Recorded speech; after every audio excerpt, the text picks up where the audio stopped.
Buenas noches.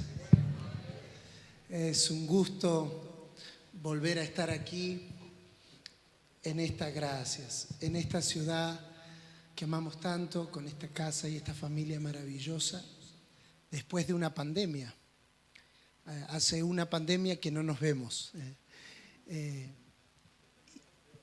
Con el gozo y con la alegría, gracias, de saber que somos parte de lo que el Señor está edificando. Acabamos de aterrizar hace exactamente 28 minutos y en una cuestión maratónica, no vamos a decir a qué velocidad, pero en una cuestión maratónica José Alfredo nos trajo. Y los muchachos que estamos viajando juntos, que es el profeta Julián de España y el pastor Singolani de Mendoza, se deben estar duchando, cambiando y alistando. Ellos vienen de un viaje más largo que yo. Así que yo, si no me acerco mucho al final a saludar, no es porque no quiera, sino porque no me bañé y por amor a ustedes. No, mentira, me bañé esta mañana, no se preocupe. Pero llegamos ahí, aterrizados nomás, se demoró el vuelo saliendo de Buenos Aires. Pero bueno, cosas que hacen parte a esta maravillosa dinámica. Vuelvo a repetir, es una gran alegría estar juntos, volver a vernos, ver a la pastora Teresa, a Fer, a Javi, a Alvarito, al pastor Juan Carlos, su amada esposa. Gracias por estar con nosotros.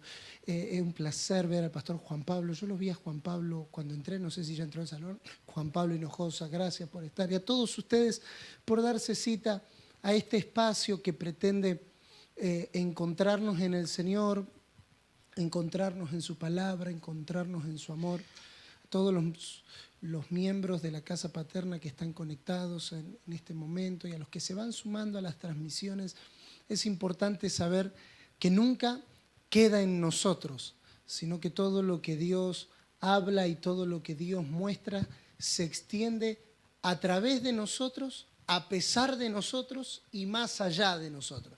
Y ese es el desafío de saber entender, saber discernir qué es lo que Dios quiere hacer. Reciban los saludos de mi esposa, se quedó con muchas ganas de venir.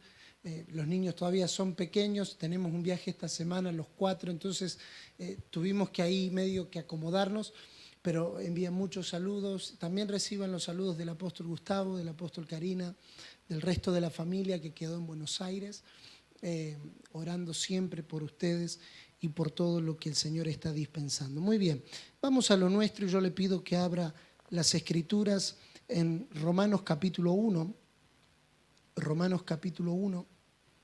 versículo 1 en adelante.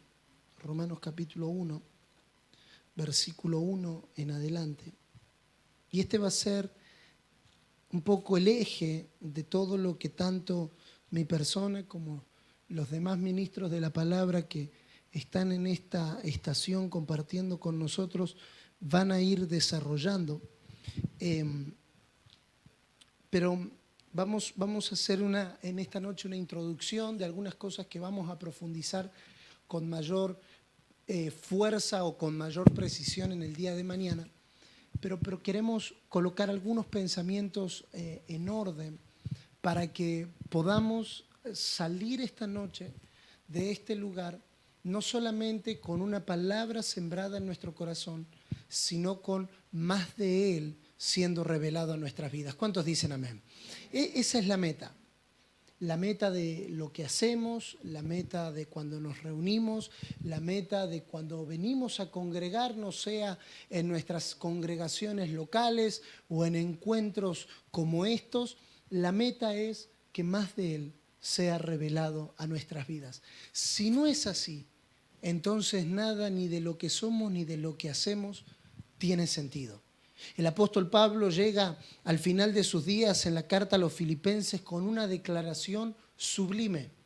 Todo lo tengo por basura, por la excelencia del conocimiento de nuestro Señor. Eso en nuestra boca puede ser una palabra. En la boca de un hombre que subió al tercer cielo, Le fue mostrado cosas que no hay palabras. La palabra inefable significa que no puede ser colocado en palabras. Que no hay una palabra ni en el griego, ni en el arameo, ni en el hebreo, ni en el castellano, ni en el inglés, ni en ningún idioma que pueda poner en palabras lo que el apóstol Pablo vio. Y aún así, llegando al final de sus días, él dice, todo eso lo tengo por basura. Por ir en pos de un conocimiento mayor, no de cosas. Hermanos, nosotros no estamos conociendo cosas. No estamos conociendo cosas referidas a la iglesia, no estamos conociendo cosas referidas al evangelio, no estamos conociendo cosas, estamos conociendo a una persona. Y esa es la base de todo el evangelio. Las cosas pueden distraernos. Las cosas pueden distraernos. La roca puede distraerte y no darte cuenta que la roca era mucho más que una roca. La roca era una persona. La columna de fuego puede distraerte, la nube puede distraerte, el pan puede distraerte, el agua puede distraerte, las cosas pueden distraerte. El apóstol Pablo en 1 Corintios 10 hace un diagnóstico severo, y lo hemos tocado en algún alineamiento allá por el 2018 aquí. Todos en Moisés fueron bautizados, todos comieron el mismo pan, todos pasaron por las mismas aguas, todos caminaron bajo la misma nube. Y aún así, de los más de ellos no se agradó Dios. ¿Por qué? Porque conocer cosas y no conocer la persona detrás de las cosas puede distraernos del objetivo a la vida a la cual fuimos llamados. La vida a la que fuimos llamados incluye todas las cosas. ¿Cuántos dicen amén? Incluye todas las cosas. Aquel que no les ha dado a su propio Hijo, ¿cómo no le dará también con Él todas las cosas? Las cosas están incluidas, pero no es el fin de nuestro conocimiento. No buscamos conocer mejores cosas, aunque en este nuevo pacto hay cosas mejores, pero no es nuestra meta. Nuestra meta es conocer más y cada vez más a Cristo nuestro Señor. Cristo en su muerte, Cristo en su resurrección, Cristo en su ascensión, Cristo en su glorificación, Cristo impartido a nosotros por la obra del Espíritu Santo. Y entonces cuando comenzamos a conocer a Cristo, las cosas comienzan a ser redefinidas desde Él. Hay un error o hay una gran tentación en definir las cosas desde nosotros. Vamos a hacer un estudio de la roca y ponemos la roca desde los 5 lados y desde arriba y desde abajo y desde el reverso y desde atrás. Cuando no entendimos que la roca no había que estudiarla por sí misma, sino que había que estudiarla porque mostraba a Cristo. Entonces, cuando conozco a Cristo en la roca, comienzo a redefinir la roca, no desde mi perspectiva, sino desde Cristo. El maná para Israel representaba la provisión de alimento para la travesía en el desierto. Para Dios el maná representaba y tipificaba la obra de salvación en Cristo. Las cosas definidas desde nosotros pueden tener un aspecto de temporalidad, pero las cosas definidas desde la mente de Cristo. ¿Por qué vamos caminando progresivamente? Y este es uno de los aspectos más fundamentales que antes de comenzar nuestra conversación de hoy quiero comentar. Porque la revelación es progresiva. Nadie conoce todo de Dios hoy. Porque nuestra bendita esperanza es que cada día Él se dé a conocer más y más y más a nuestra vida. Más la senda del justo es como la luz de la aurora que va en aumento. ¿Por qué nos reunimos? Uy, pero pastor, yo ya tengo tantos congresos, tantos encuentros, tantos alineamientos, tantos CEAP, tantos cursos, tantas charlas. Sí, porque hay algo que en cada vez que nos reunimos, que en cada vez que nos encontramos, que cada vez que pasamos tiempo juntos, hay algo no de nosotros. Lo de nosotros puede entrar a un segundo plano. Hay algo de Él que es revelado. Hay algo de la luz de la aurora que va aumentándose en nosotros. Por eso el apóstol Pablo le pide a la iglesia en Corinto, cada vez que se reúnan, cada uno traiga algo. Esto no es un encuentro pasivo en el que venimos solamente a recibir, sino que venimos a traer. Cada uno traiga un cántico, cada uno traiga una palabra, cada uno traiga una canción, cada uno traiga un abrazo, cada uno traiga un piquemacho, cada uno traiga... no, perdón, esa parte después. Cuando se reúnan, cada uno traiga algo. ¿Por qué? Porque nuestra mentalidad individual siempre nos hace pensar en recibir. Venga el culto y reciba su milagro. Venga el culto y reciba su sanidad. Venga el culto y reciba una palabra. Y es verdad, recibimos, pero no venimos en una actitud pasiva esperando recibir. Venimos en una actitud activa de dar. Y en la medida en la que damos, es en la medida que recibimos. ¿Por qué algunas personas se van de un alineamiento cuando termina el último día y dicen, estuvo lindo, pero me faltó eso? Porque quien viene esperando recibir siempre mide los encuentros por lo que recibe. Quien viene esperando dar siempre mide el encuentro por lo que Él nos dio. ¿Cuál es el error que podemos cometer el sábado al mediodía cuando esto termine? Decir, estuvo lindo. Y no hacernos la pregunta profunda, Señor, ¿qué de ti conocí en estos días? ¿Qué de lo que me fue dado a administrar fue resuelto por lo que tú nos hablaste? Y esto es independientemente de los predicadores, y esto es independientemente de las canciones, y esto es independientemente de las oraciones, y esto es independientemente de las ofrendas. Esto, cada ambiente, a ver si lo puedo decir de esta manera, cada ambiente al que llegamos, somos nosotros responsables por lo que traemos.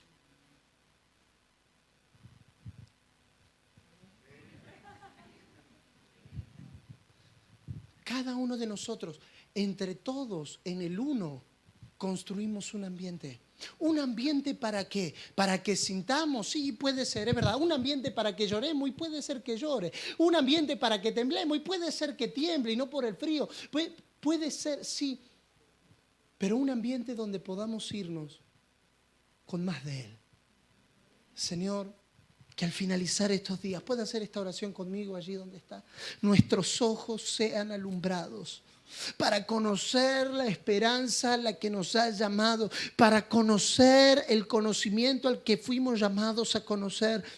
Señor, que nuestro entendimiento salga en estos días de lo cotidiano, de lo que nos apremia, de lo que nos aturde, del ruido, Señor, que nos asedia, que nos bombardea, el ruido que viene a nuestra mente en forma de ansiedad, en forma de preocupación, en forma de carga, en forma de cansancio, en forma de distracción. Señor, y todas estas cosas sean absorbidas por el ámbito espiritual, que cada uno aportamos, que cada uno traemos.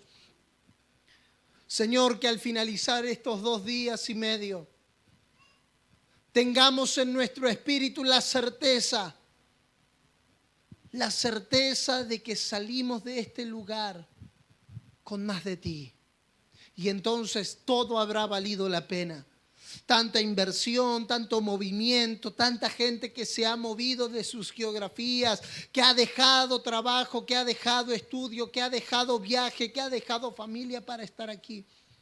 Podamos comprender que este encuentro se trató de que tu propósito avance en nuestra generación, conociéndote y haciéndote conocido. En el nombre de Jesús nuestro Señor. Amén y amén.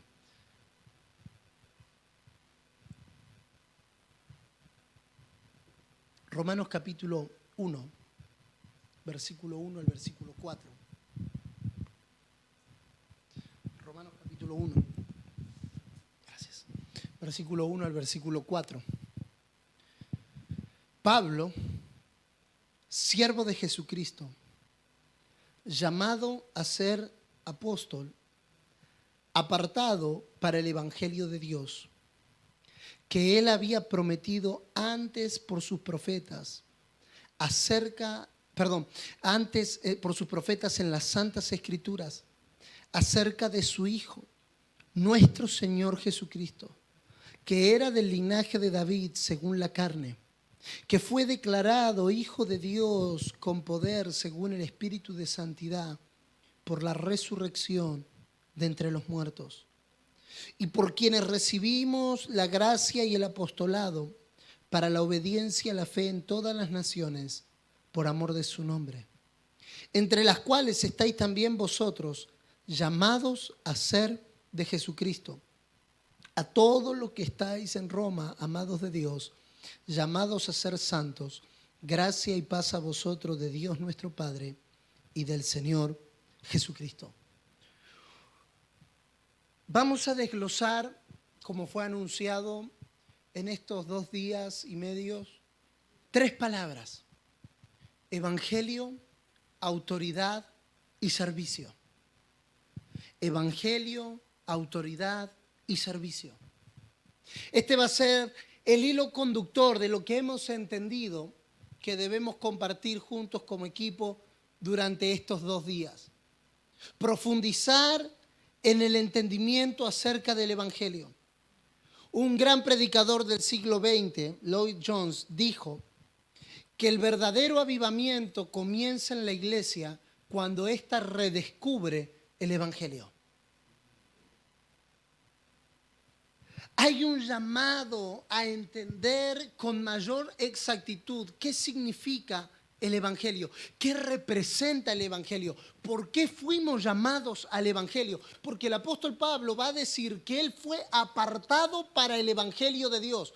Él no fue apartado para ser apóstol, él fue llamado a ser apóstol, pero fue apartado, fue santificado. La palabra apartado significa separado, fue tomado. Otra palabra que se puede utilizar para apartado es la palabra extraído.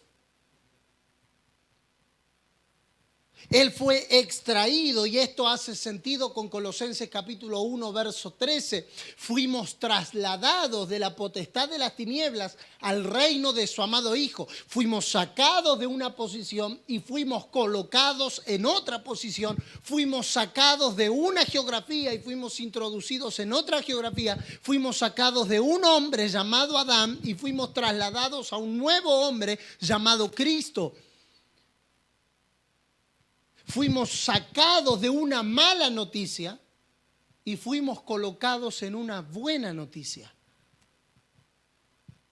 El evangelio tiene contundencia como buena noticia. Déjenme, y hay un principio que aprendí hace un par de años atrás con un amado amigo y hermano, mentor en el Señor, que nos habló acerca de la injusticia discursiva. La injusticia discursiva es tener que repetir algunas cosas por causa de quien no lo oyó, y que quien esté escuchando lo mismo que ya escuchó, lo escuche con la misma intensidad y con el mismo disfrute como si fuese la primera vez. Entonces vamos a hacer un poquito de injusticia discursiva por causa de los que no han oído todavía, y los que han oído pongan cara por solidaridad como si nunca lo hubiesen escuchado. ¿Le parece? A ver esas caras de solidaridad. Qué bellos que son, por favor. La palabra evangelio significa buena nueva, buena noticia. Se utilizaba en la antigüedad con los heraldos, los que hoy nosotros llamamos predicadores, que eran los encargados de recorrer la geografía de una nación anunciando buenas nuevas. Y tenía por lo menos 3 implicaciones. La primera, el anuncio de una victoria militar. Es decir, un imperio conquistaba a otro imperio y el ejército del imperio victorioso triunfaba sobre el ejército opositor. Y había heraldos, había predicadores, vamos reteniendo conceptos que oímos y que hemos devaluado. Tenía gente asignada dentro de las filas del ejército con un solo fin. Cuando la victoria se produjese, había que salir corriendo a dar la buena nueva de la victoria por todo el territorio del imperio. La buena nueva era el enemigo ha sido derrotado, hemos vencido. Cualquier semejanza con la realidad es pura coincidencia. Entonces, esta palabra evangelio no es una palabra nueva en la mente y en el vocabulario ni de Jesús ni de los apóstoles. Jesús se para en Lucas capítulo 4 o Mateo capítulo 4 y dice: el Señor me ha enviado a predicar la buena nueva. Esa palabra buena nueva, que hace referencia a la profecía de Isaías acerca de la venida del Mesías, esa palabra buena nueva, los escritores neotestamentarios la escriben evangelión, evangelio, buena noticia. Entonces, el primer aspecto es el anuncio de una buena nueva acerca de una victoria. Diga conmigo, por favor, victoria. ¿Qué es lo que anunciamos nosotros? ¿A qué fuimos? Nosotros no fuimos llamados a anunciar algo que va a acontecer.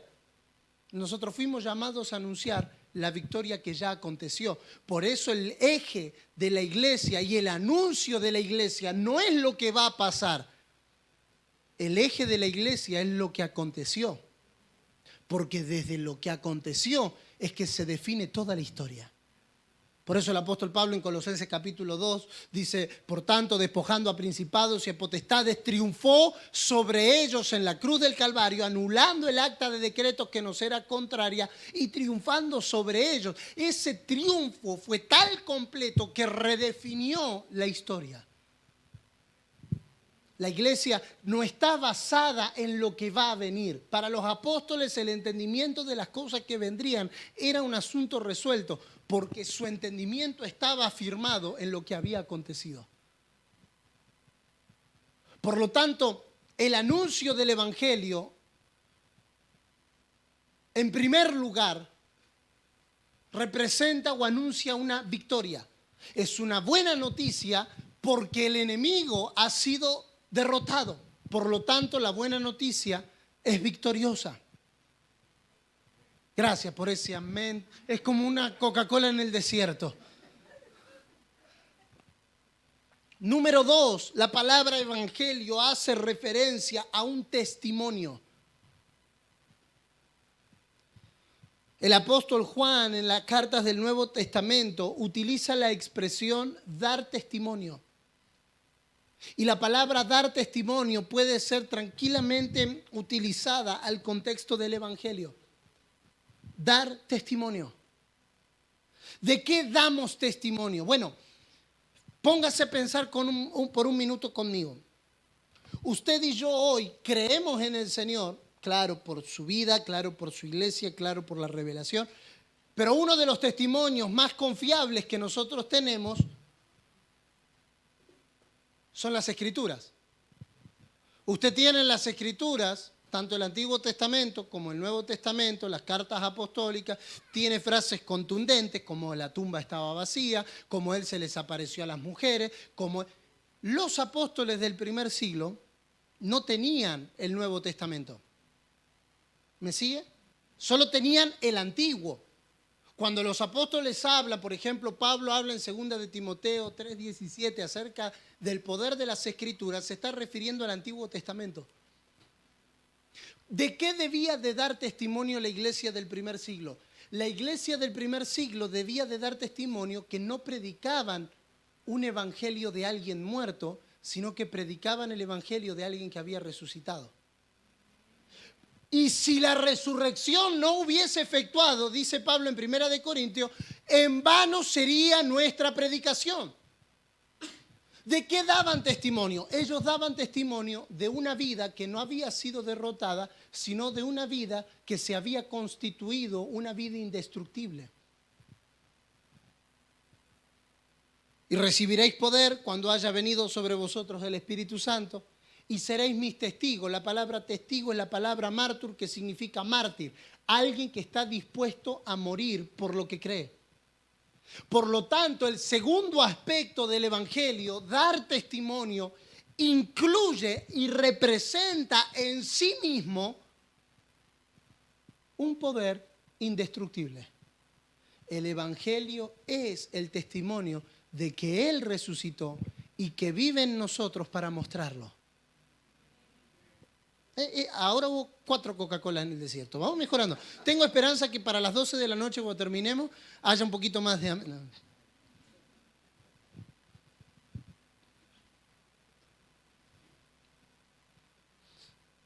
Apartado para el Evangelio de Dios. ¿Cuál es nuestra ocupación? ¿A qué nos dedicamos? Bienvenido, Pastor Daniel.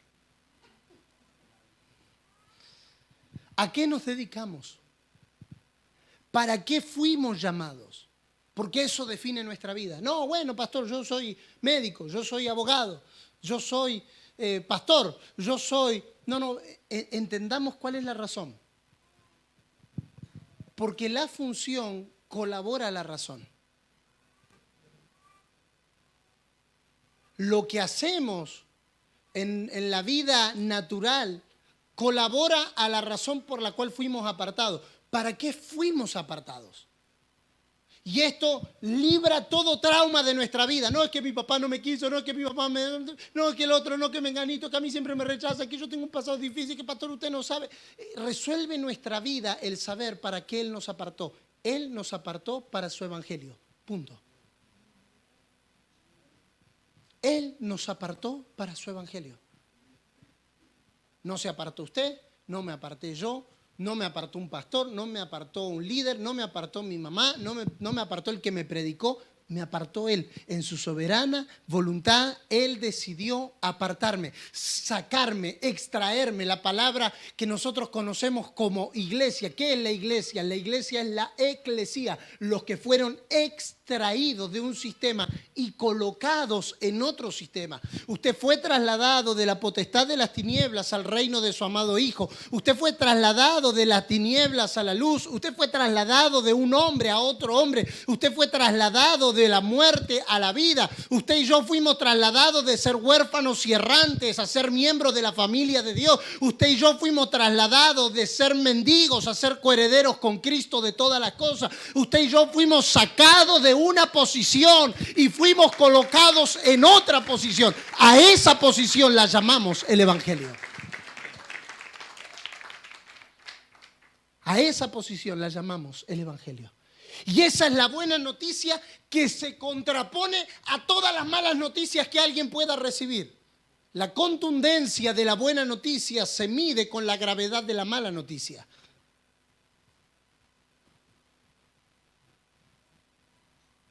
Una buena noticia no es buena si no hay mala. Profundo lo mío. Pero no lo había pensado hasta hoy. Ajá. ¿Por qué el Evangelio es una buena noticia? Yo tengo que saber cuál es la mala noticia. Por ejemplo, hoy nosotros llegamos al aeropuerto, nos encontramos, nos abrazamos, y apareció la notificación en el teléfono. Su vuelo está demorado. Esa es una... Solo el diablo, para el diablo puede ser buena, para nosotros fue mala. Y ahí nos pusimos a charlar, a estudiar, cada uno a manejar su asunto, hasta que llegó la buena noticia. La buena noticia fue, su vuelo está embarcando. Ahora, ¿por qué se convirtió en una buena? Porque antes había una mala. No hubiese sido una buena noticia el embarque si no se hubiese anticipado la mala noticia antes. Si nosotros hubiésemos llegado al aeropuerto, nos hubiésemos juntado a comer, charlar, vernos después de tanto tiempo, compartir, y hubiese llegado la notificación del teléfono, su vuelo está embarcando, hubiese sido una noticia. Pero como no había una mala antes, no es buena, es noticia. ¿Está conmigo? ¿Por qué decimos que el Evangelio es una buena noticia? Bueno, preguntémonos cuál es la mala. La mala es la que Pablo establece en Efesios capítulo 2, verso 1. Ustedes estaban muertos. Por un hombre, Romanos 5, por un hombre entró el pecado y por el pecado entró la muerte. Por lo tanto, desde Adán en adelante, todos los que nacieron en él se constituyeron muertos. Imagínense lo que significa dar esa noticia. Usted está aquí por primera vez, déjeme decirle algo, está muerto. Jesús predicaba así, sepulcros blanqueados, les decía, no les decía Fariseos hermosos. Sepulcros blanqueados, muertos. La mala noticia del hombre y de la humanidad es que la muerte en Adán trajo muerte a toda la creación. Por lo tanto, desde Adán hasta Cristo, y por consiguiente quien no entró en Cristo sigue arrastrando el género adámico, la noticia que recibe es muerte. Usted está muerto. No, pero yo soy bueno. Usted está muerto. No, es que yo soy un buen esposo aunque no me congrego. Usted está muerto. No, es que a mí me va bien en las empresas aunque yo no diezmo. Usted está muerto. Son las buenas cosas que hace un muerto, pero es muerto. Y esa es una mala noticia porque la noticia a la que nosotros nunca queremos oír es que alguien se murió. Por eso el Evangelio, el punto con el que trata, y no iba a meterme en esto, pero ya que estamos, el Evangelio, el punto con el que trata es un asunto de vida y de muerte. Por lo tanto, en nosotros, si usted está anotando, anote esta frase porque no creo que me vuelva a salir. Conviven dos. Convive el sepulturero, el que sepulta, y el partero. Está el que entierra lo muerto y está el que recibe lo vivo. Ojo. Entender esto es entender cuál era la preocupación apostólica. Señores, lo que nos reúne en estos días es definir un asunto de vida o de muerte. ¿Vio cuando el médico tiene que dar noticia? Acá hay varios médicos. ¿Vio cuando el médico tiene que dar noticia? El médico es frío y tiene que decir lo que a veces no nos gusta escuchar. Mire, señor, si usted no corrige su problema de trastorno alimenticio, usted va camino a la muerte. Su colesterol, su triglicéridos están por las nubes. Usted le puede dar un infarto. Nadie quiere escuchar eso porque a todos nos gusta la hamburguesa con doble cheddar, con doble bacon, que chorree bacon y que chorree cheddar. Cuando el médico te dice, cerrá la boca, lo que el médico te está dando es una mala noticia. Porque si te gustara comer sano, no estarías escuchando la noticia del médico. Acá todos comen sanos, ¿cierto? Disculpe, soy el único que se está convirtiendo. La mala noticia cobra contundencia frente a... La buena noticia, perdón, cobra contundencia frente a la mala. ¿Cuál es la mala? Usted y yo estábamos muertos. Y recibimos, no por obras, sino por gracia, para que nadie se gloríe, y recibimos el don de la vida. No de la vida bios, no de la vida humana, no de la vida en la que nosotros nacemos, porque desde Adán hasta hoy la gente sigue naciendo. Lo que no saben es que siguen naciendo muertos. ¿Muertos a qué, pastor? Si viven, muertos a la vida de Dios, que es la verdadera muerte. La verdadera tragedia del ser humano es morirse a la vida de Dios. Todo lo demás es periférico. Lo peor que nos puede pasar es estar ajenos, como dice Efesios capítulo 4, ajenos de la vida de Dios en un ámbito donde supuestamente hay vida de Dios.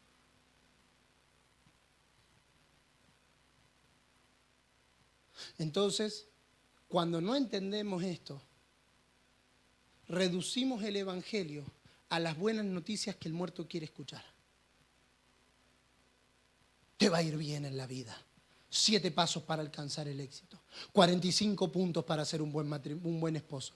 22 puntos para administrar bien tu finanza. 45 pasos para ser un líder de éxito. 21 leyes para trabajar en equipo. Están todos peleados al día, la ley 2. Pero nosotros ahí seguimos, maquillando al muerto.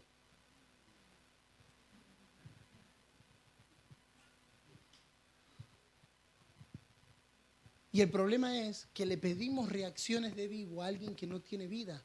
Uy, pero usted se congrega en la iglesia, hermano. ¿Cómo todavía cuando lo encierran en el semáforo sigue reaccionando? Es que le estamos pidiendo buenas acciones. Lo dijo usted, no lo dije yo, así que enójese con usted mismo. Vamos al ejemplo más básico y más elemental. Cuando nos golpeamos el dedo chiquito con la pata de la cama, ¿cuáles son las 5 primeras palabras que salen de nuestra boca? Ahí está nuestro nivel de vida. Ay, ay, ay. Y mientras tanto seguimos maquillando al muerto. Pero bendito sea Dios, que por su gracia El Evangelio nos trae una buena noticia. Y eso es lo que anunciamos esta noche sobre esta ciudad, sobre esta nación y sobre las naciones de la tierra. Hay vida en Jesucristo. El Señor vino a traer vida y vida en abundancia. El Señor vino a traer vida y vida en abundancia. Entonces, frente a la mala noticia, lo único que podemos hacer es recibir la buena noticia.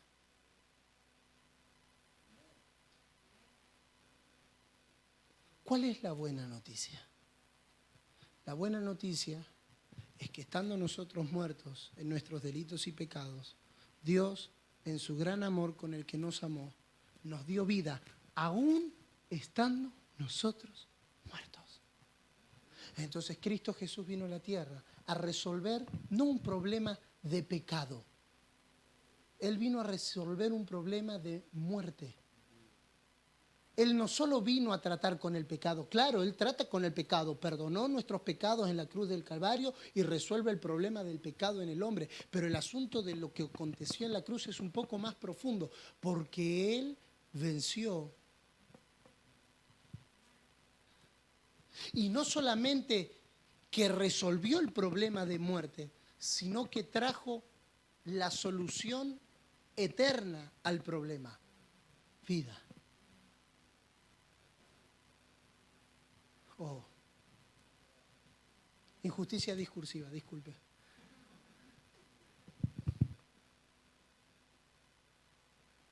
Y entonces ahora nosotros, los que fuimos extraídos, la iglesia es mucho más que un conjunto de gente que se reúne para cantar y escuchar un sermón. La iglesia es el conjunto de los que han nacido de nuevo. Ahí comienza a entenderse palabras que aparecen en nuestra Biblia, que nosotros le reducimos el significado. O un nacido de nuevo es aquel que levantó la mano. No, eso es una buena noticia. ¿Por qué es una buena noticia? Porque estaba muerto y ahora volvió a nacer. Claro, lo que nosotros pensamos cuando pensamos en alguien que nace de nuevo es en un bebé. Nosotros no debemos de pensar en un bebé, debemos de pensar en alguien que estaba muerto y ahora vive. Por lo tanto, si vive, tenemos oportunidad de consumar el propósito eterno de Dios en la tierra, porque el propósito no avanza con gente muerta, el propósito avanza con gente viva. La razón por la que no hemos podido ver una contundencia en la tierra de la iglesia es porque estamos llenos de gente muerta.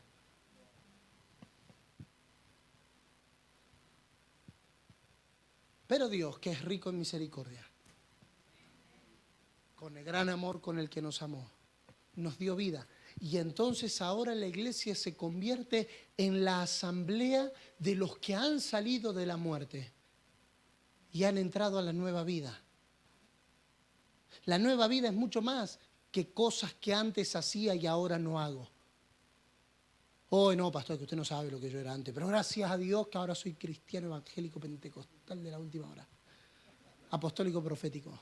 Oh. Del nuevo pacto, tomá. Cristiano evangélico pentecostal de la última hora, apostólico profético del nuevo pacto. Y si quiere agregamos más, porque tenemos para agregar. No, es mucho más que una nomenclatura. Es una vida. Y entonces ahora nos comenzamos a encontrar. ¿Quiénes nos comenzamos a encontrar? Los que fueron extraídos de la muerte. Éramos reos de muerte y fuimos extraídos. Y no solamente fuimos extraídos, porque lo tremendo de la salvación no es de a dónde te saca, es en dónde te mete. Nosotros hacemos un culto de dónde fuimos sacados y hermano, lo importante no es de dónde saliste, porque en definitiva todos tenemos un común denominador. Si usted era drogadicto, usted era, no sé, ladrón, usted era.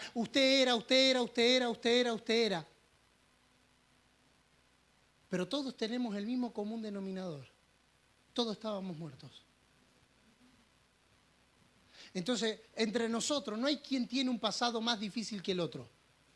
No, pastor, es que usted no sabe de dónde Dios me sacó. Sí, te sacó del mismo lugar que de mí. No, pastor, pero usted fue evangélico toda la vida, pero estaba muerto.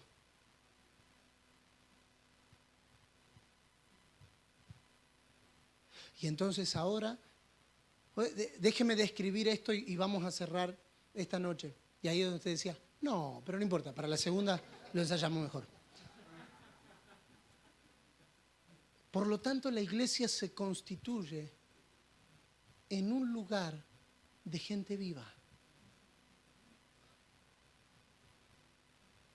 Mira el que está a su lado, a ver, tóquenle la frente a ver si tiene temperatura. ¿Qué temperatura tiene? Si está... a ver si respira. Fuimos trasladados, fuimos sacados. Al ser sacados, y esto es lo tremendo de la salvación. Al ser sacados, fuimos apartados de todo lo que pertenece a ese sistema.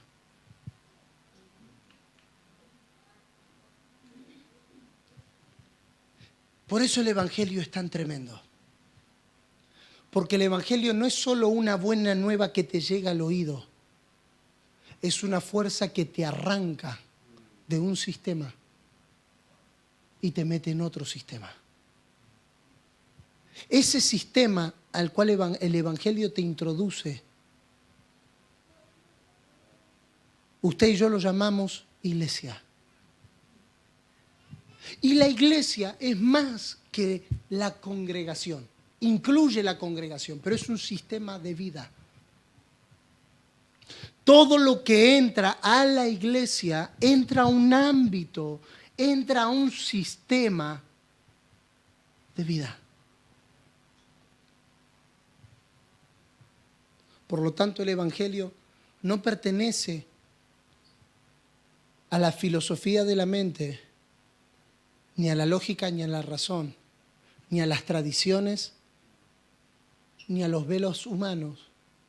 Por eso usted no va a ver que el Evangelio en las Escrituras se lo compara con cosas muertas, con cosas inertes. Usted siempre va a ver que al Evangelio se lo compara con cosas vivas.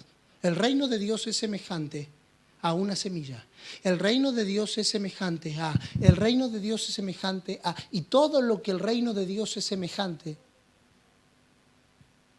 esas cosas vivas.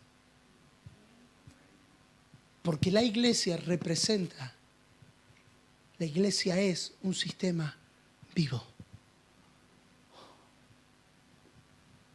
Donde todo, y acá podemos irnos a las profecías de Apocalipsis, de Ezequiel, donde todo lo que entra al río vive.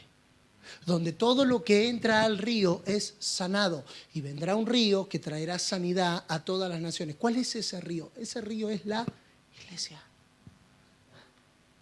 Como sistema vivo, lleva vida a todo lo que toca. Y todo lo que entra en ese río, todo lo que entra en ese sistema, sale de un estado de muerte. Oro al Señor que nuestros ojos sean alumbrados para que podamos ver la gloriosa esperanza a la que fuimos llamados, porque nos fuimos llamados a una esperanza de algo que va a acontecer, como si algo que fuera a pasar. No, lo estamos disfrutando hoy en nuestros días al ser sacados de un sistema de muerte y al ser introducidos a un sistema de vida. Bendito sea el Señor. Y esto es lo glorioso del Evangelio. Lo glorioso del Evangelio no es tanto de dónde fuimos sacados, sino a dónde fuimos introducidos. Y estamos en la primera frase de 4 versículos. Apartado para el Evangelio de Dios. Segunda definición. Bueno, ya no sé si es la segunda, la tercera, la quinta. Siguiente definición. No es mi Evangelio. Es su evangelio que llega a ser mi evangelio. No es el evangelio según Jonathan. No es el evangelio según José Alfredo. No es el evangelio según Julián. Es el evangelio de Dios que llega a convertirse, como dice Pablo en Romanos, en mi evangelio. Pero no es mío. No es según mi parecer. No es según mi intención. Nosotros solemos definir la iglesia y el evangelio en base a lo que nosotros queremos, en base a lo que a nosotros nos gusta, en base a lo que a nosotros nos parece. a mí me parece que esa canción no tendría que presentar algo más. Y entonces comenzamos a alterar el orden del Evangelio por lo que a nosotros nos parece. Y no sé si a usted le pasa, yo le cuento lo que a mí me pasa porque estamos en familia. Lo que a veces queremos va cambiando con el tiempo. Aquella canción que hace 10 años atrás no te gustaba, hoy te encanta. Y aquella canción que hace 10 años te fascinaba, hoy ya no te gusta. Porque nuestro querer, nuestro deseo va cambiando con el tiempo. Por eso Dios nos dejó el Evangelio a definición humana. Y Él definió el Evangelio. Vamos a seguir leyendo, por favor, por unos minutitos. ¿Estamos bien? ¿Sí? ¿Me regala 10 minutos más?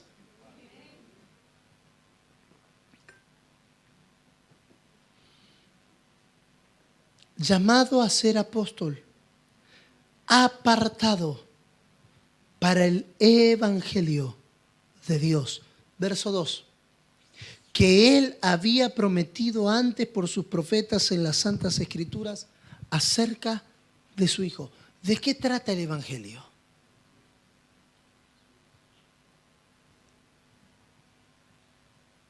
Acerca de su Hijo.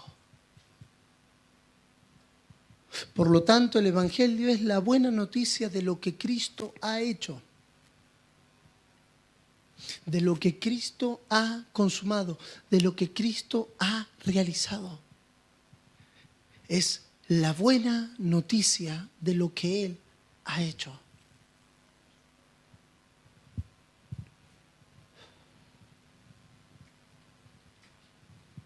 Vaya conmigo a 1 Corintios capítulo 9, verso 12, si puede hacerlo, y verso 23. Verso 12 y verso 23.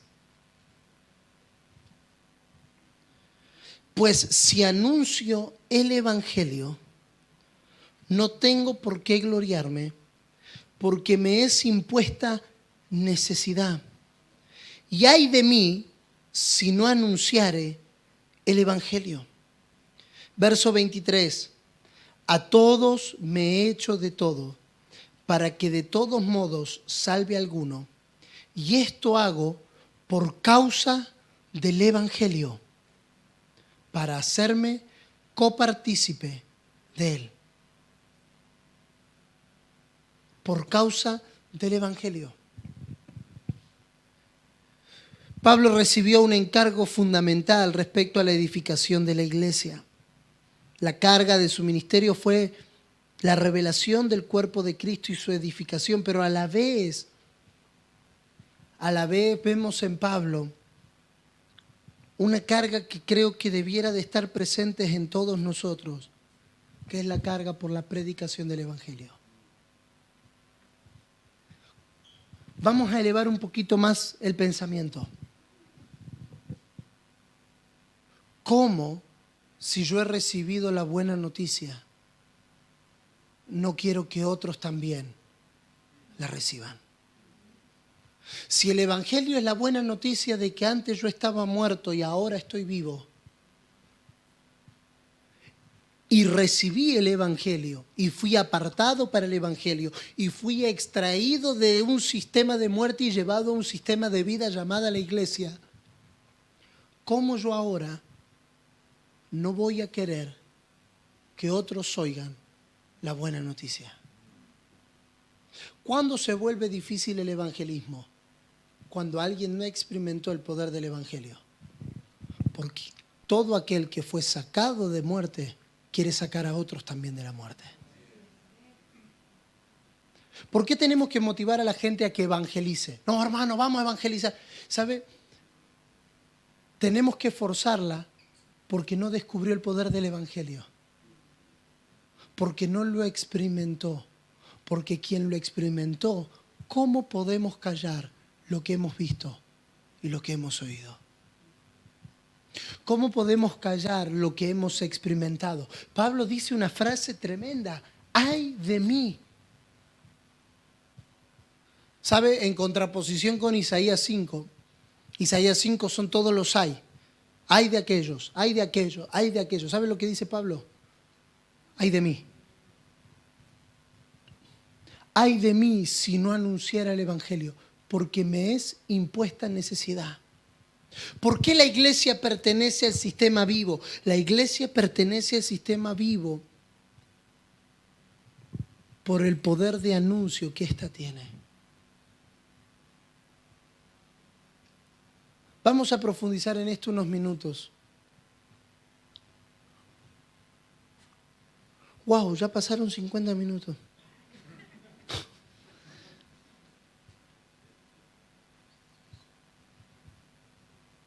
Pues si anuncio el Evangelio, verso 16, no tengo de qué gloriarme, pues me es impuesta necesidad, y ay de mí si no anunciare.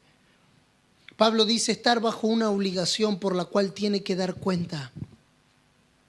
No es algo que se haga a la fuerza, sino de buena voluntad. Todo su corazón está aquí y no es una obligación, sino su respuesta a la buena noticia que ha oído. No podemos decir que hemos comprendido el Evangelio o que hemos recibido el Evangelio si no nos comprometemos a ser parte de ese Evangelio. La palabra Evangelio significa un anuncio o una noticia que se pregona en voz alta, apartado para el Evangelio de Dios que Él había prometido antes por sus santos profetas en las Santas Escrituras acerca de su Hijo. El anuncio del Evangelio, si usted quiere anotarlo, anótelo así en negrita, mayúscula y subrayado. El anuncio del Evangelio es acerca de Cristo. Nosotros estábamos muertos y este es el diagnóstico más duro de oír. Esta es la frase más contundente que podemos escuchar. Estábamos muertos, pero Dios envió a su Hijo y Él nos salvó, muriendo en la cruz y resucitando de entre los muertos por todos nosotros. En un sentido, mire, vamos a profundizar en esto mañana, pero en un sentido la muerte de Cristo fue sustitutiva. Él tomó nuestro lugar. Y en otro sentido, la muerte de Cristo en la cruz fue inclusiva, porque Él nos incluyó en esa muerte. En un sentido, la resurrección de Cristo fue sustitutiva. Él resucitó por nosotros. Y al mismo tiempo es inclusiva porque nosotros resucitamos con Él. Y esa es la buena noticia. Y esta salvación está disponible para todo aquel que cree y pone su confianza en Cristo. Pablo dice en Romanos capítulo 1, verso 16, no me avergüenzo del Evangelio porque es poder de Dios para salvación. Es poder de Dios para extraer más gente. Es poder de Dios para extraer lo creado. Los hombres han inventado todo tipo de dioses y de religiones, pero ningún ídolo, ni las religiones, ni la ley moral han podido salvarlo, porque todos estos caminos están en el esfuerzo del hombre caído, tratando de conseguir su salvación, y no hay nada de Adán que pueda servir. Y ese es el diagnóstico más duro del Evangelio. Lo más duro que alguien puede oír del Evangelio es: tú no me sirves si no naces a la nueva vida en Cristo. Por más que seas bueno, por más que tengas dones, por más que tengas capacidades. Y esto es lo que a Adán, no a nosotros, a Adán, le cuesta entender. Vamos a echar la culpa a Adán como para que no sea tan directo.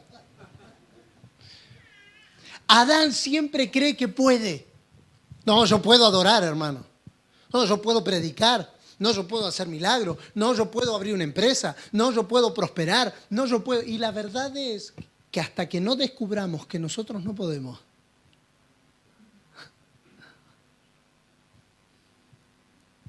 el estado más profundo de alguien que crucificó su vida con Cristo es descubrir que Él no puede hacer lo que a Dios le agrada. Padre mío, ¿por qué me has desamparado? Hasta que usted y yo no experimentemos el desamparo que produce la cruz, el abandono que produce la cruz. Son palabras fuertes. Padre mío, ¿por qué me has abandonado? Hasta que yo no descubra que yo no puedo agradar a Dios por mi fuerza. Hasta que yo no descubra que Adán no se puede maquillar porque sigue siendo Adán. No sé si acá alguna vez escuchó la frase que dice: si raspas a un evangélico sale un católico. Raspe y encuentra un católico.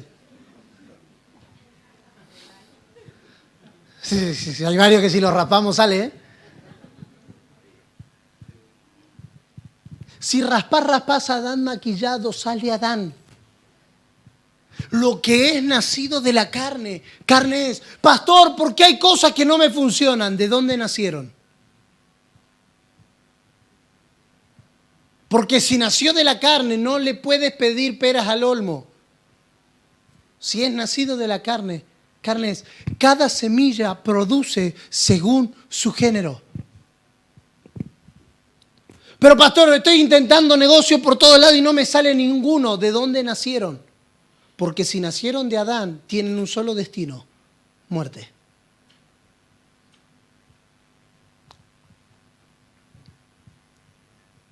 Hay oraciones que Dios no nos contesta porque no nacieron de Él. Oh, pastor, pero me la paso orando todo el día por mi esposo y mi esposo no llega. ¿De dónde estás orando? Hoy me la paso orando por mis hijos y mis hijos no se convierten. ¿Desde dónde estás orando? Porque Dios no escucha lo que yo quiero orar.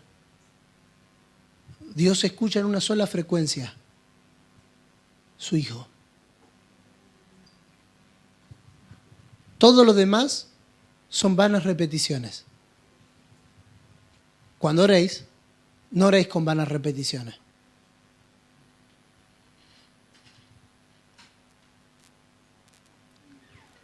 ¿Por qué hay cosas que pensamos que tienen que pasar y no pasan?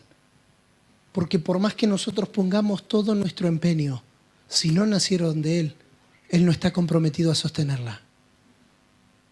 ¿Por qué los poderes políticos del mundo, de año en año, de década en década, de siglo en siglo, entran en crisis? Porque Dios no los creó. ¿Por qué la democracia entra en crisis de tiempo en tiempo? Porque Dios no la creó y Dios no está comprometido con lo que Él no crea. Dios no está comprometido con lo que no nace de Él.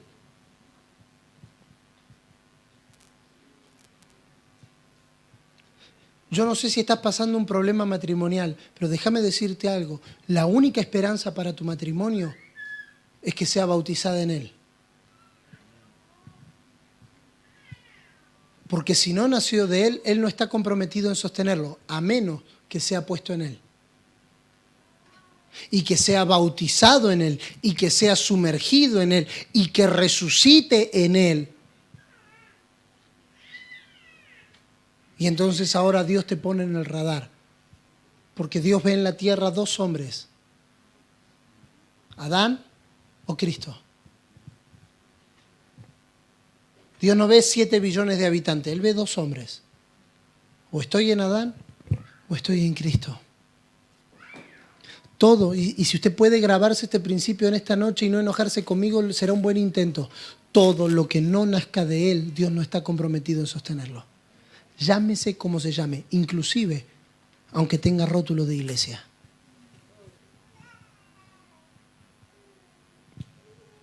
Porque Dios solo sostiene lo que Él crea. Pastor, entonces, ¿cuál es la esperanza para mi familia? Sumérgete en Él. ¿Cuál es la esperanza para mi empresa? Sumerge la empresa en Él. ¿Cuál es la esperanza para mi economía? Sumérgela en Él. ¿Cuál es la esperanza para mi ciudad, mi nación? Sumérgela en Él. Porque todo lo que no sea sumergido en Él no tiene garantía de durabilidad. Pero todo lo que esté sumergido en Él. Vamos a un ejemplo gráfico: La iglesia. Señores, la iglesia pasó 2000 años siendo perseguida, destruida, que la intentaron borrar de la tierra, proscribieron el nombre del Señor. Naciones como China en 1960 con Mao, prohíbe el evangelio y expulsan a todos los misioneros americanos de la China comunista. Y prohíben la predicación del evangelio, y los americanos gringos dicen, no, se va a detener el evangelio en China. Y cuando vuelven 30 años después, de ellos dejaron 3 millones y ahora había 300 millones de chinos convertidos al cristianismo. La iglesia no se puede eliminar de la tierra por una sencilla razón: nació de Él. Y todo lo que nazca de Él es preservado. Por eso la familia, por más que esté bajo ataque constante, se preserva. Y Dios, y hablaremos de eso mañana o el domingo, Dios preserva en la tierra modelo para garantizar que lo que de Él nació no se eche a perder. Ahora, todo lo demás que el hombre cree, desde el huerto de Edén en adelante, ha quedado demostrado que no se sostiene en el tiempo. Porque no nació de Él.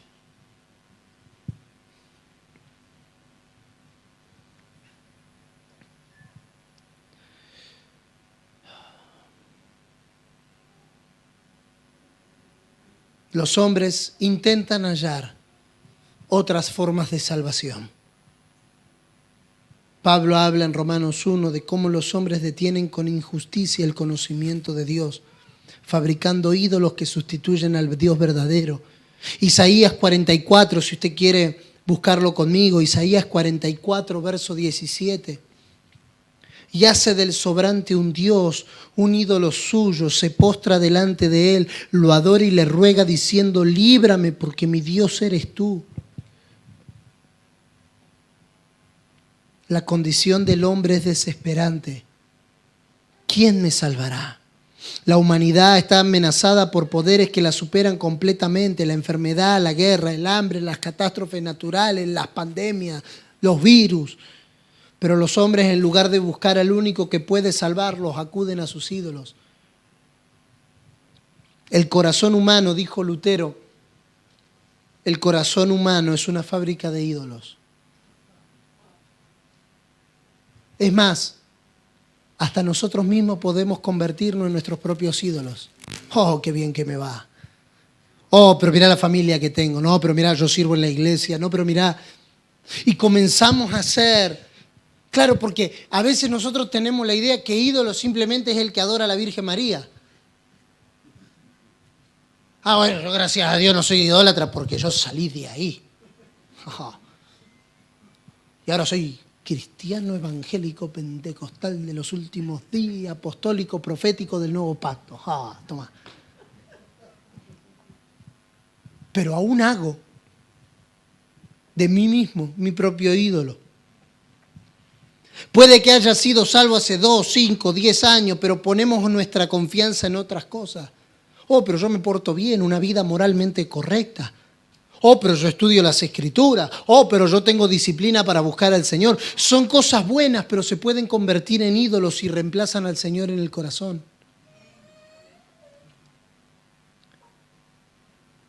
¿Por qué necesitamos oír la palabra del Evangelio permanentemente en la iglesia? Porque los ídolos del corazón nos acechan día a día. Aún el conocimiento bíblico se puede convertir en nuestro ídolo si reemplaza al Señor en nuestros corazones. Apocalipsis 7, verso 9 y verso 10 dice: la salvación pertenece a nuestro Dios que está sentado en el trono y al Cordero.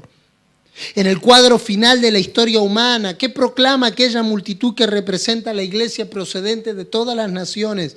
¿Quién es el único que puede salvarnos?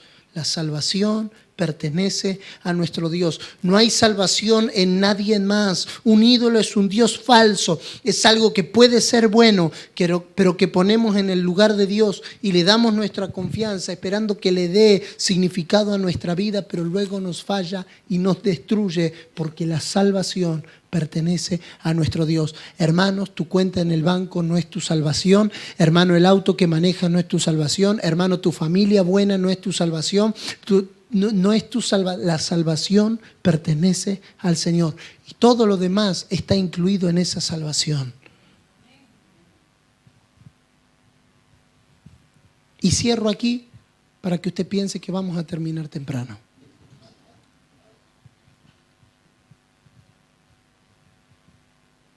La misión de la iglesia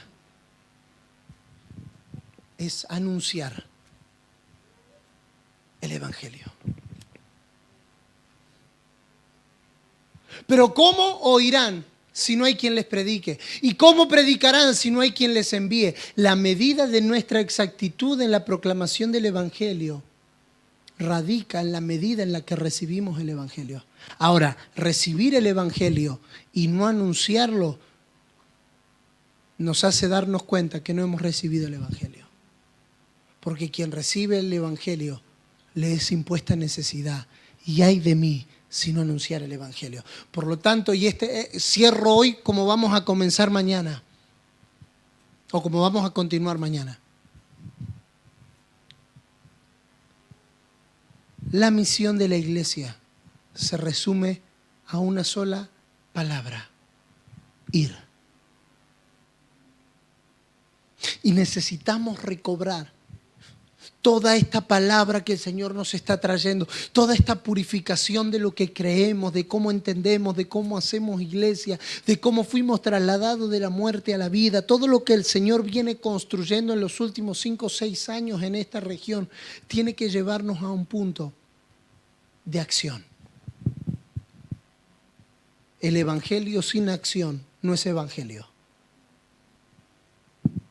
Ahora, por favor, mira el que está a su lado con la mejor sonrisa que la mascarilla le permita mostrar. La mejor, esa que se muestra por todos lados. No, pero hermano, si esa es la mejor, lo que le queda la peor. Y dígale, ¿es tiempo de sacudirte de tu comodidad? No, dígaselo para que se enoje con usted y no conmigo. Y recobrar la acción del Evangelio. Y esta será nuestra propuesta por el Espíritu Santo en estos 2 días y medio. Es tiempo de movernos, es tiempo de ir. No somos consumidores sentados oyendo una buena palabra, somos oidores del Evangelio para que se nos vuelva una necesidad anunciar el Evangelio a toda criatura. Id por todo el mundo y predicad el Evangelio y haced discípulos a todas las naciones. Necesitamos recobrar la acción. Necesitamos recobrar el movimiento. ¿Vio cuando usted vuelve al gimnasio después de tiempo? Al otro día se levanta y le duele todo. Y uno dice, ¿quién me mandó a ir al gimnasio? Porque quien está cómodo durante mucho tiempo se atrofia. Queda, lo voy a decir médicamente, adiposo. Para no decir... Gracias, hermano. Gracias, hermano, me libró. Queda amorfo, queda sin forma. Y entonces comienza a atrofiarse. Si usted piensa que yo dije palabras difíciles, prepárese mañana a escuchar la palabra difícil del pastor Singolani. Si usted piensa que yo estoy hablando en griego por decir atrofiarse, el hermano habla en arameo. ¿Vio cuando alguien pasa mucho tiempo en una cama, sea que está en terapia intensiva o en coma o en alguna enfermedad que le impida el movimiento? La rehabilitación más dura suele ser la rehabilitación de la movilidad. No tanto la de su condición patológica, sino de la atrofia que le generó la falta de movimiento. No sé si está bien lo que dije, pero sumé un montón de palabras difíciles y me sonó lindo. Me sonó lindo. Cuando alguien perdió la movilidad, se atrofió.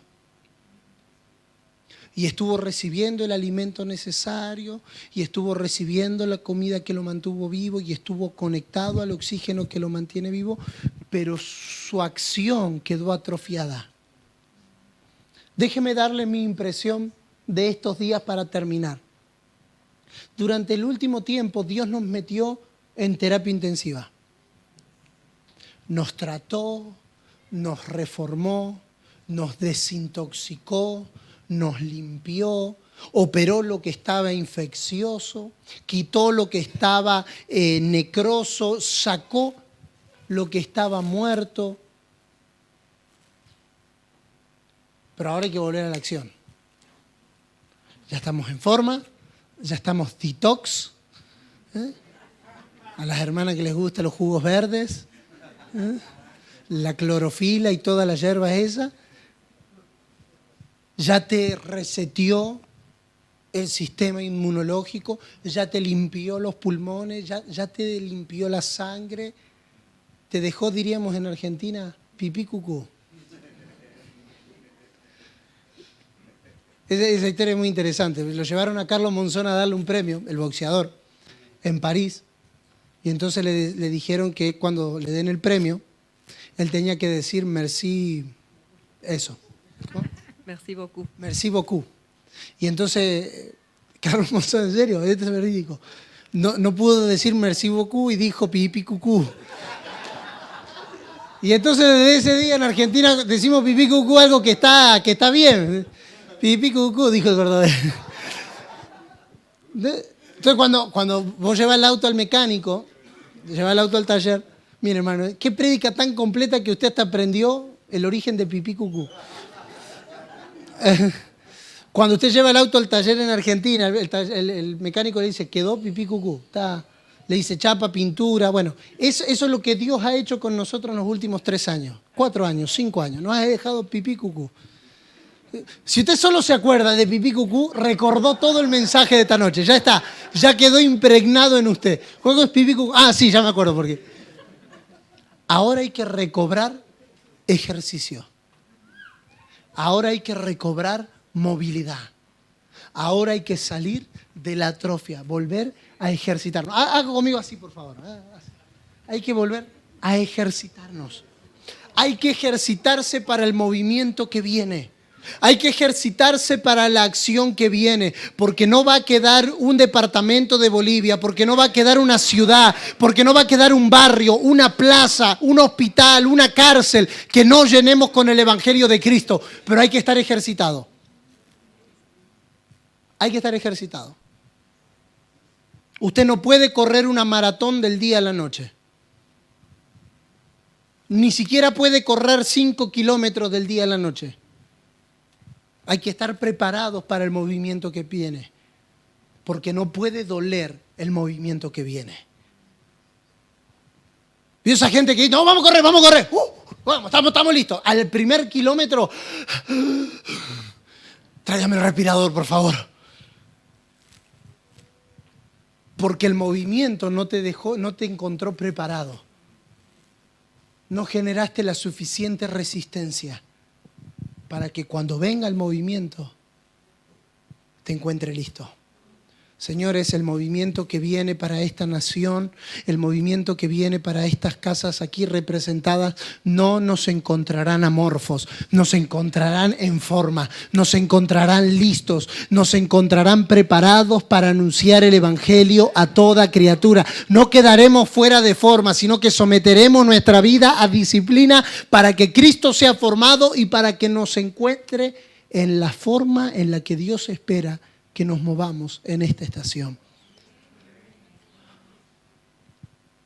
Ser trasladado de un sistema de muerte a un sistema de vida es un hecho traumático.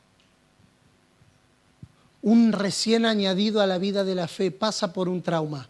Tener que aprender a vivir en un mundo que es anti la vida que ha recibido. La salvación es un hecho traumático, porque es un corte con una pasada manera de vivir y es una adopción de una nueva forma de vivir. Ahora esa nueva forma de vivir debe de llevarnos al ejercicio constante. Ejercítate en la gracia, Ejercítate en la piedad, ejercítate entre tanto que voy, ocúpate de la lectura, de la exhortación y de la palabra. Preocúpate, ejercítate, genera un hábito de disciplina, porque no se puede anunciar el evangelio a mi forma. Jesús tuvo 3 años y medio a los muchachos entrenándolos, mañana, tarde y noche, moviéndolo de acá para allá, de Capernaum a Galilea, de Galilea a Nazaret, de Nazaret a Jerusalén, de Jerusalén bajaba para Jericó, de Jericó subía a Betania, de Betania pasaba a Capernaum, de Capernaum y vuelta a correr y vuelta a moverse. ¿Por qué? Porque el evangelio es para gente que se mueve.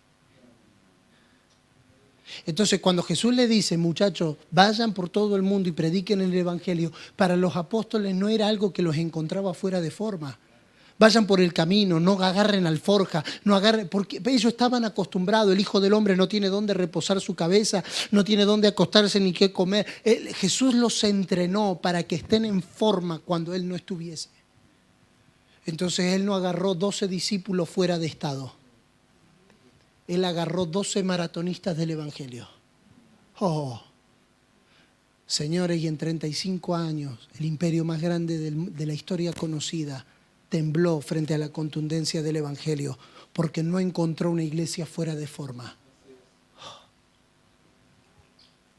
Encontró una iglesia ejercitada. ¿Cómo estás para el movimiento que Dios trae? ¿Cómo estás para lo que Dios va a hacer en esta presente estación? Ahí andamos, pastor. Yo sigo viniendo de vez en cuando, llego a la hora que quiero, diezmo si me acuerdo, predico si tengo ganas. Si puedo obviar que soy evangélico, mejor, para que nadie me pregunte nada. Tienes estos días para entrenarte. Porque el Señor está listo para movernos. Y habrá 2 tipos de personas en nuestras congregaciones y en nuestros ámbitos los próximos días. Gente entrenada y gente que tiene que ser puesta en forma. Y saber discernir eso. Saber discernir eso. Es saber que tú no puedes poner a alguien fuera de forma a correr una carrera de 42 kilómetros. Porque no solo corre riesgo de vida a él, sino que corre riesgo todo lo que se significa el movimiento. Por eso vamos a hablar de autoridad y vamos a hablar de servicio. Porque son 2 aspectos que ponen nuestra vida en forma para lo que Dios quiere hacer. En términos de autoridad, cuando estamos ejercitados, la autoridad nunca es un problema. ¿Se acuerdan lo que dijo el centurión? Di la palabra y la palabra bastará. Yo soy un hombre sujeto a autoridad. Cuando usted se encuentra con alguien ejercitado, no tiene que andar convenciéndolo de la autoridad. No, que la autoridad Dios se la dio a los apóstoles y a los pastores y de allí en adelante comenzamos a ejecutar. No, para alguien que está en forma, Dios no tiene que sacar un libro para convencerte. 10 pasos para convencer a Jonathan que cumpla mi propósito. Porque quien está acostumbrado a trabajar bajo autoridad, quien está en forma, esa es la palabra, quien está en forma no cuestiona autoridad. Pero el que no está en forma, hay que decirle la palabra, cantarle la palabra, predicarle la palabra, orarle la palabra. A ver si le entra de alguna manera. Rogarle la palabra, qué consejería, qué charla, qué café, qué otro café, qué almuerzo, qué cena, qué merienda, qué desayuno. Para ver si de alguna manera, ¿no? Y después ya como no queda otra, llega el invitado. Pastor, a usted que le va a entender, a ver si usted le entiende.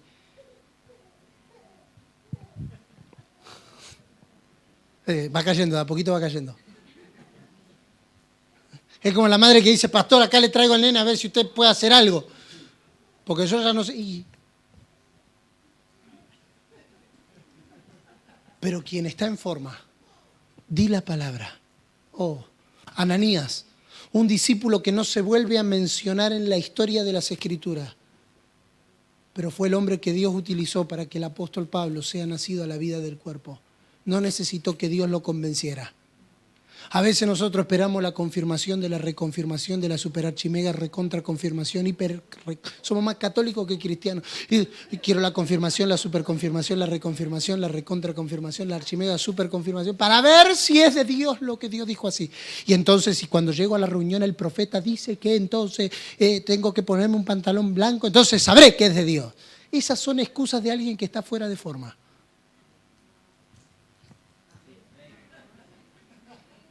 Porque quien está en forma oye y obedece. Ananías, necesito que vaya y póngale la mano a un hombre llamado Saulo. Sí, señor, ahí voy. Pum. Imagínese si Dios tuviera que convencer a Ananías. Ay, Ananías, por favor, te lo pido. Tengo a Saulito que te está esperando, no ve, lo necesito para cumplir el propósito. Si tenés ganas, deja Netflix, ven a la reunión. Llega temprano, no vaya a llegar a las 9 cuando arranca a 6:30. Cosa que gracias a Dios acá en Santa Cruz no pasa, porque están todos ejercitados. Algunos están ejercitados y llegan tarde. Así como, tienen el posgrado del otro lado. Pero quien está en forma, di la palabra. Oh, di la palabra y correré. Y entonces Dios dice, tal hospital. Sí, señor, ahí voy a estar. Cama 4, ahí voy a estar. Y no, si se demora lo que Dios dice, lo que se pierde es el avance de su evangelio. Y segundo, quien está en forma, vive para servir. Señor, a la hora que sea, cuando sea, donde quiera, aquí estoy. Sea que sea Bolivia, sea que sea Estambul, sea que sea Buenos Aires, sea que sea Mendoza, sea que sea Chivilcoy, sea que sea África, sea donde sea que sea. Quien está en forma no cuestiona, sirve. No hay un curso, es como una vez alguien me dijo, pastor, ¿y cómo aprendo a perdonar? Perdonando. No hay 17 pasos para perdonar. Eso es una excusa para vender libros. No es una cosa seria del Evangelio. Usted no aprende a perdonar mirándose al espejo. Tengo que perdonar. No, la única manera de que usted perdone es perdonando. ¿Cómo se aprende a dar con generosidad, pastor? Dando. No cambie la cara, que no voy a levantar la ofrenda. Quédese tranquilo. Puede reprender el cocodrilo del bolsillo sin problema. Quédese quieto por un ratito, hermano.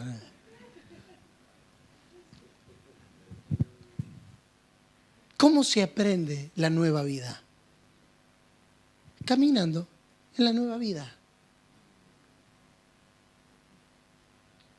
Pero a nosotros nos gusta que la pastora me resuelva la vida. Yo voy a la iglesia para que la pastora me diga qué tengo que hacer. Y entonces lo que hacemos es transferimos responsabilidad. Si mañana algo sale mal, y fue la pastora la que me dijo. La pastorita, ¿no? Y desviamos para no hacernos cargo de que estamos fuera de forma. Mire el que está a su lado, así como para que se enoje con usted. Mire qué cara tiene. Tiene cara de que está en forma. No responda para que no se sienta mal. Pero tiene cara de que está en forma, tiene cara de que necesita un poquito de autoridad y servicio, para no decir...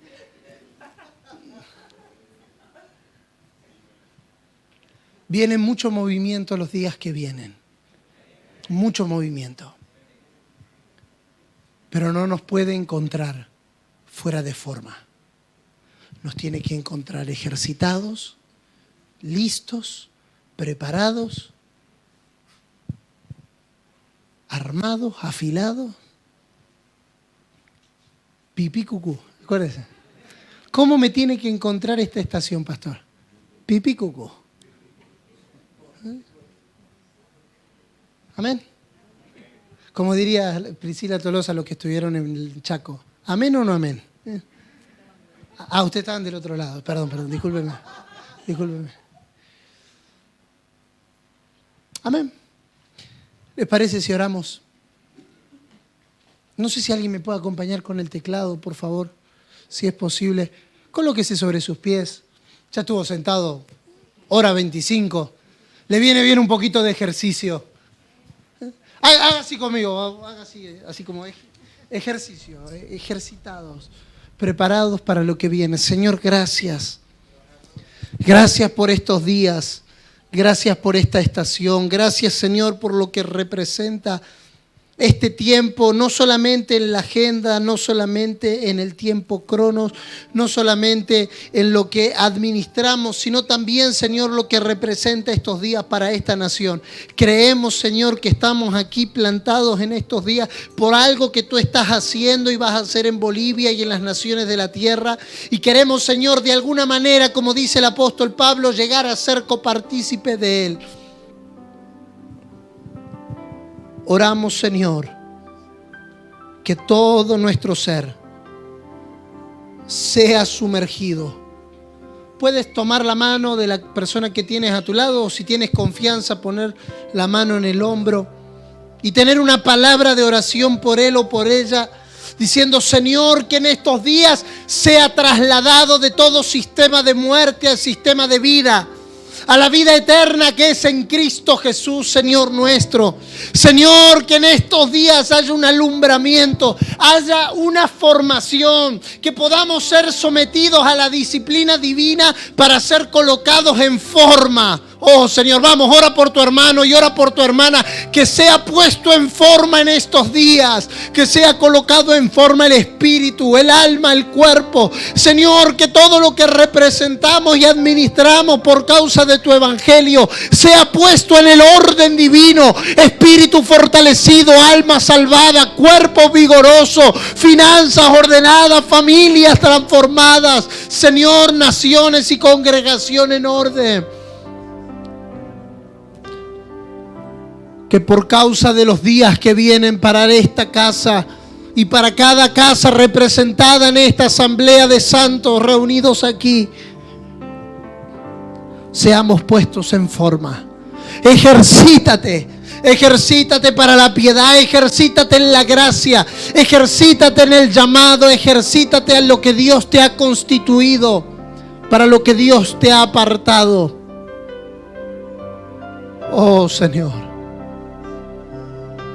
Oh, Señor, no queremos quedar descalificados. Si podemos poner en pantalla Primera de Corintios capítulo 9, verso 24, por favor.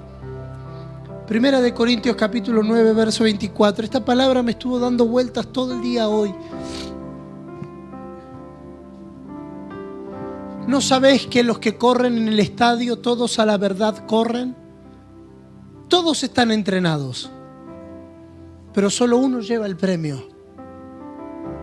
Entrénate de tal manera que lo obtengas. Verso 25. Todo aquel que lucha, todo aquel que se entrena, de todo se abstiene, ellos a la verdad, para recibir una corona corruptible, pero nosotros una incorruptible. 26.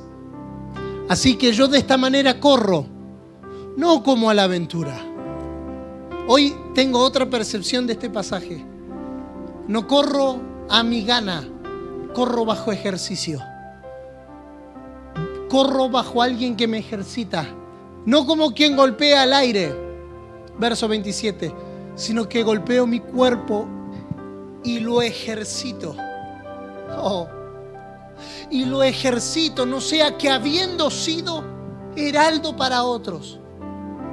¿Recuerda la palabra heraldo? Predicador, el que anuncia. No habiendo sido alguien que estuvo sentado domingo a domingo. No habiendo sido alguien que estuvo sentado alineamiento tras alineamiento, encuentro tras encuentro, yo mismo venga a ser eliminado. ¿Saben? La palabra eliminado allá es la palabra didicamo, que significa desaprobado.